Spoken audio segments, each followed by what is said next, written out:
รียมตัวไปทำงานพี่น้องเอ้ยเนาะใส่เสื้อผ้าสุดเก่าๆวันนี้แหละคุณโซชีวิตเนาะฝากติดตามเด้อพี่น้องไลค์กดแชร์คอมเมนต์เข้ามาเป็นกำลังใจให้สาวตะวันได้เนาะ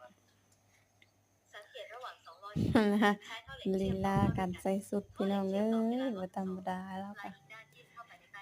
นี่สิรับพี่น้องเลยเนาะแต่คนทำงานชีวิตประจำวันก็บ่มีหยังหลายพี่น้องสู่กับงานคือเก่าตอนนี้ก็กำลังสิไปพี่น้องกำลังเตรียมตัวใส่สุดซูเปอร์แมนว่าซั่นเอาโทรศัพท์ใส่กระเป๋าแล้ว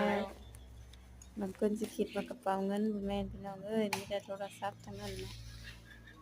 ออกไปบัดนี้แดดคักขนาด แดดแจ้งสว่างสวัยพี่น้องเอ้ย อากาศดีแฮง สุดยอดเลยมื้อนี่นะ เขาทั้งบ้านเฮาพี่น้องเลยดอกทุเรียน ต นี่ ก เนาะ ประมาณนี้แหละพี่น้องเอ้ยกำลังมาเนาะ โอ้ กำลังเป็นพวกเป็นจุกอยู่เลย เนาะชีวิตประจำวันแต่งตัวเอาอุปกรณ์พี่น้องปิดหน้าปิดตาต่อไปสิเอายางบาดให้ลงกันไปพี่น้องเลยถุงมือต่อมาด้วยเอาหมวกพี่น้อง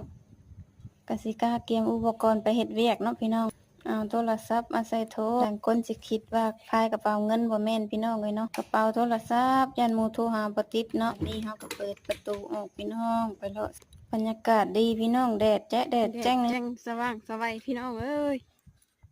สุดยอดเลยมื้อนี้นะ